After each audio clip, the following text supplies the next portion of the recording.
Right, so diving in today, ever notice how, like, sometimes someone tells you their big news, the dream job, the baby on the way, Yeah. and you're supposed to be thrilled for them, right? But you're not. Yeah. That's our deep dive today. Someone wrote in with this, like, super basic thing about happiness, but it got me thinking. I saw that email too. Simple, but whoa, deep. They say, I realize that not many people can be happy because of someone's happiness. Sharing happy stuff, moments, whatever. Right. And I'm like, is that true? Why would it be hard to, like, genuinely sharing good news?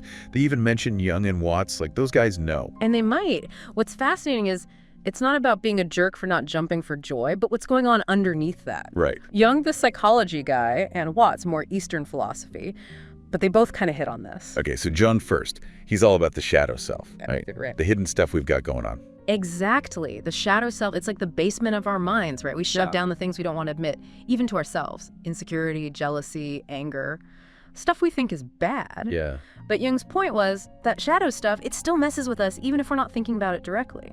Okay, so we're carrying this baggage around. How does that affect, like, being happy for someone else?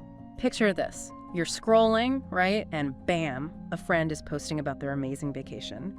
But instead of being happy, you get this pang of envy, maybe. Ugh, yeah. Or resentment, even. Exactly. Could be the shadow self acting up.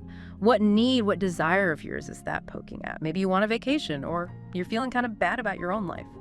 Man, that's so relatable. I've definitely felt that social media sting, but it's not always so in your face. Yeah. Sometimes it's like you are happy for them, but there's this part of you that feels smaller. Totally. That's the tricky thing. The shadow self, it can be sneaky. Jung would say, become aware of that basement stuff. The more we understand it, the less it controls us, and the freer we are to be happy for real, Okay, so that's Jung's angle. Wild. Now, what about Alan Watts? He's got a more big picture spiritual vibe, That's right? for sure.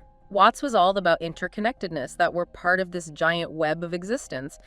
He might say struggling to be happy for others, that's our ego butting in. Okay. We get so focused on ourselves and what we've done, our status, we forget the bigger picture. So instead of seeing someone's happiness as, like, their separate thing, it's part of this shared experience. Yeah. Their win is our win, since we're all connected. Exactly. How different would life be if we saw everyone's success as, like, reflections of what humans can do? Right. Instead of feeling threatened by someone's achievement, it could be inspiring. It's not ignoring your own goals. It's about knowing that true happiness comes from connection and the journey, not just the destination. I love that. It's like shifting from thinking there's only so much happiness to go around to there's plenty for everyone. Exactly. And Watts would be like, comparison is the joy killer. If we're always measuring ourselves against others, real happiness for us and them, that gets tough. So two really different views, but both powerful. Jung helps us see what's happening inside us. Watts gives us this big philosophical view on happiness and connection. And the cool thing is, they both say, self-awareness, being present, that's key. Whether it's our shadow stuff or letting go of comparing ourselves, it's about being more conscious, Mind blown. We started with this, can people even be happy for others? Thing, right?